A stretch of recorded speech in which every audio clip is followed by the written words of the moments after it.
In a city of 7 million people, a woman disappeared without anyone noticing. When she was finally found, she wasn't in a morgue, a river, or a forest. She was inside a doll. And the way she got there is a story darker than anything you've heard. In 1999, Hong Kong, a terrified teenage girl walked into a police station just before sunrise, trembling so violently that officers first thought she was having a panic attack. She didn't report a missing person or a robbery. She claimed she was being haunted by the spirit of a woman who stood silently at her bedside every night. A woman, she said, whose soul was trapped inside a Hello Kitty doll. Detectives laughed at first, until the girl's voice cracked and she whispered, "I know where she is, because I helped them." Hong Kong was a booming city of neon lights, crowded markets, and non-stop motion. But beneath the chaos there lay an underworld of nightclubs, debt collectors, and gangs that controlled entire neighborhoods. Inside this world lived 23-year-old Fan Man Yi, a woman who had grown up in group homes and poverty, but was desperately trying to rebuild her life. Her only mistake was crossing paths with Triad member Chan Manlok, who believed Fan owed him money for leaving a club he controlled. When she later stole his wallet, even after apologizing and returning it, Chan saw it as an opportunity for revenge one night. Neighbors saw Fan being pushed into a car. No one dared intervene.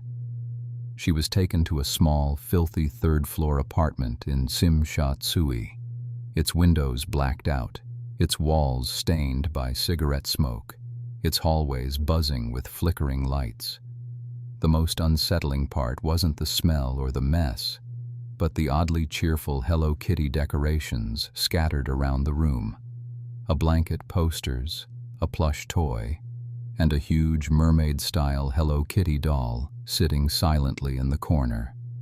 The men holding Fan, Chan, the cold leader, Leung, the mocking follower, and Ting, the volatile hothead, were not masterminds but drug-fueled impulsive criminals who believed no one could stop them.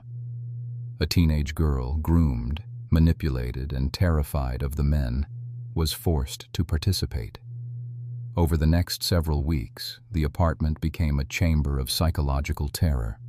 Fan was deprived of sleep, starved, humiliated, and raped by 3 monsters.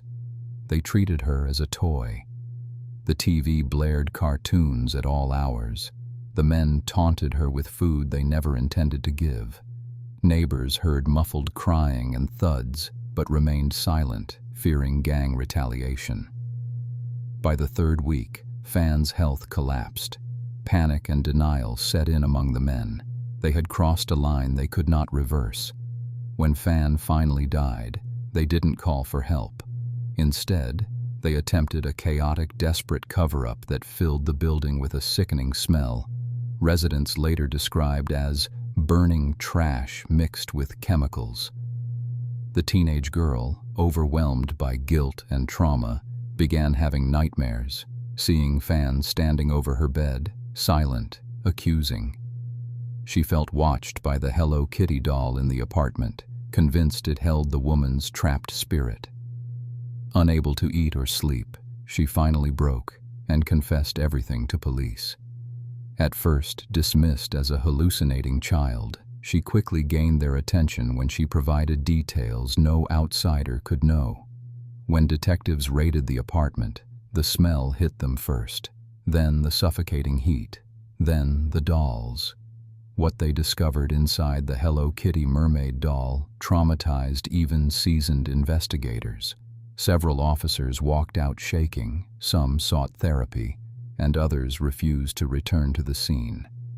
The men were arrested, but because the exact cause of Fan's death could not be medically confirmed, prosecutors struggled.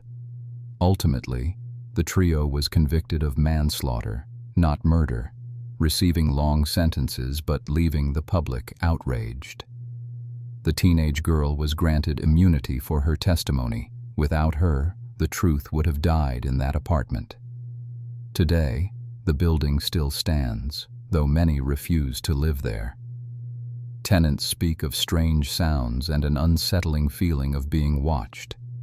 And the Hello Kitty murder remains one of Hong Kong's darkest, most haunting crimes. A chilling reminder that real monsters don't hide in shadows. Sometimes they decorate their walls with toys.